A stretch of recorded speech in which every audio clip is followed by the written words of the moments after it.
he wants to come back. Talking to him last night, bigger, stronger, faster than ever. And I think Joe Burrow and what he's been able to do coming back from his is encouraging for Kyler. And so, like I said, he's definitely up for the challenge. Talking to him last night. What's the confidence level? Very high. Yesterday, I had some tough breaks. I think with a week of preparation, when he gets the reps and he's really confident, that's when he's played at a high level. And not easy to come in third play of the game and try to execute like that. But I thought he gave us a chance. We just weren't able to make some plays there in some critical situations. Did he come out of the game relatively healthy? Colt?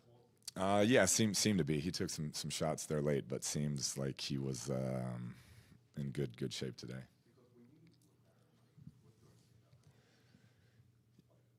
Yeah, I think just one of the most impactful offensive minds ever in the history of college football. I don't know if he'll ever get that credit because of the quirkiness, because of the presentation, if you will. But when you look at how much he changed the game and the figures in the current game, whether it's Mahomes that obviously was touched by him through Texas Tech and me and some of the concepts that I learned, he learned. And you look at the Heisman Trophy presentation, 3 of those guys up for the Heisman were coached by guys who learned under Leach. And so he's all over it. And the innovativeness throughout the state of Texas when he was, beating really good teams with lesser talent because of the spread offense, because of what he was doing, it changed the game forever.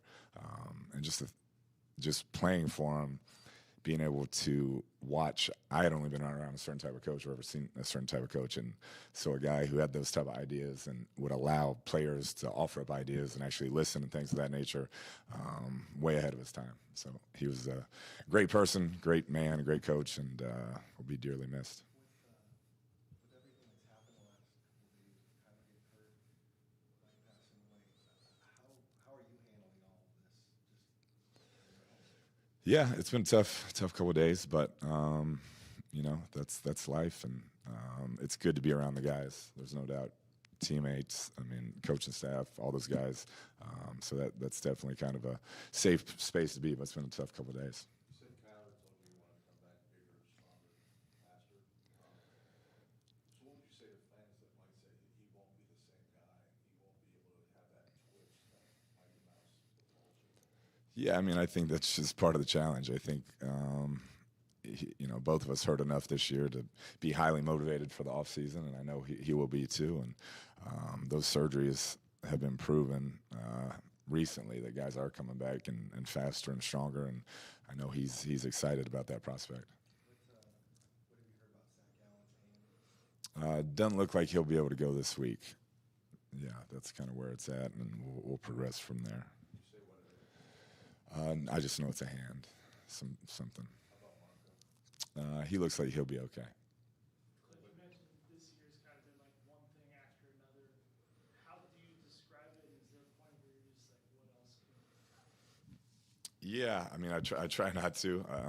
Just try and, like I said, stay focused and try to lead these guys and make sure that they know, hey, we're still doing everything we can to win football games and trying to put you in the best position possible to win these games. And our team has been great. They've shown up and worked hard each and every day, regardless of circumstance, regardless of what's going on outside of this building. And so I can't say enough good things about the professionalism that they've shown, and I'm sure they'll keep it going.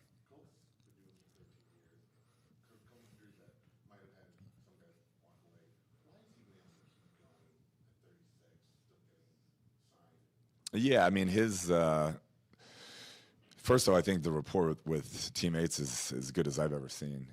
Whether it's DBs or linemen or linebackers, he can talk football as well with different position groups as anybody I've ever seen. The respect level they have for him is through the roof, and he puts in the work, and he's a brilliant football mind. And then he's really good when he gets a chance to play. The ball goes to the right spot, it goes out on time. So he's earned that right to play in this league as long as he can really operate and stay healthy. But a lot of it, I think, has to do with just his understanding of the game. I mean, he could be a coach if he wanted to right now and probably take my job easily.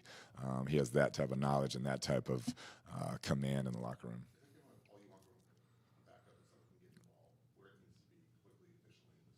Yeah, I think with the playmakers that we have, in this offense. I think his understanding of where to go with it, trying to get it to him quick, particularly with some of the issues we've had up front, that can be a real bonus down the stretch here. Trying to finish out the season strong.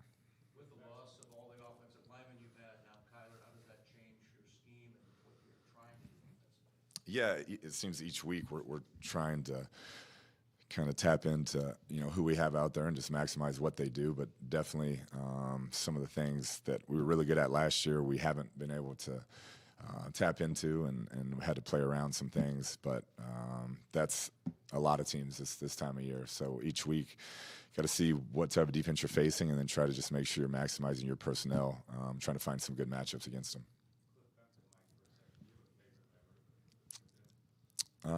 Yeah, I mean there's a bunch of them, but you would learn a lot about life. It was probably 50-50 life and football in his meetings, and he always thought everybody was open.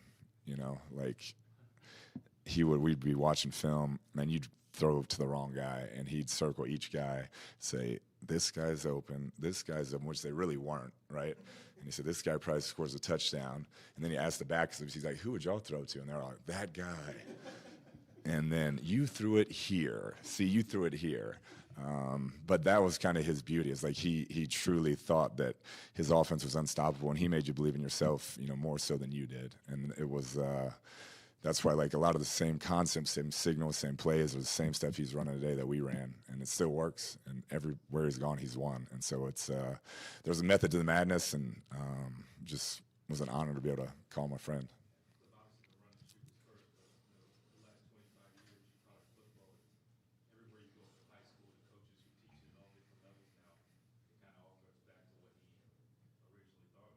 Yeah, it does. I mean, there's a lot of it that stems out from that. And I remember, even when I was playing, there were no air raid quarterbacks that could survive in the NFL. And now that's all that's getting drafted in the top 5. So I know he was always proud of that, that kind of the evolution of the game and the impact that he had on it, even though, I don't think he ever realized how big of a figure he was in college football. I wish he could have seen, like, the outpouring today, because I don't think it ever hit him like that. You were his first, like, at Texas Tech on a big stage. Obviously, he went to other programs, but what was it like knowing that you were kind of the guy that kind of helped bring it? Yeah, I mean, it was, like I said, it was a huge honor to work with him in that capacity. We had some late nights up there. He'd keep you up there. Like, I'm an early morning guy. He's a late night guy, so it didn't match my schedule very well. But like 1 a.m. and you just be talking football and concepts and thoughts and working through it together. And he had Tim Couch at Kentucky, so I remember watching a bunch of Kentucky film and figuring out, how we could do it like that at Texas Tech. And I'd never seen anything like it. His brain, the way it worked, his ability to put guys in positions to be successful. Didn't matter where they were from, what star they were rated in college. He found a way to get guys to play at a high level, and that was kind of the beauty of him. Did he help you out coming to the NFL at all? Yeah, quite a bit. We'd text, and anytime he had a big win, we'd text and talk through things. And so it's been a great relationship for a long time. Fair to assume these final 4 weeks you probably have to add another quarterback. Yeah, it looks that way. We were talking through that today, and so we'll get another on the roster and go from there.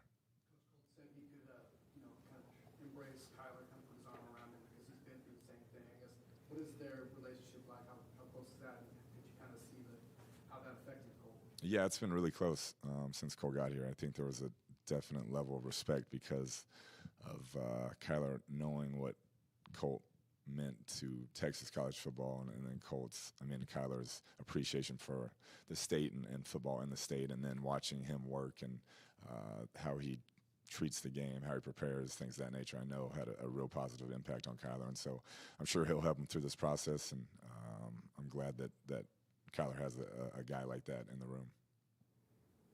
Thanks, Coach. Thank y'all.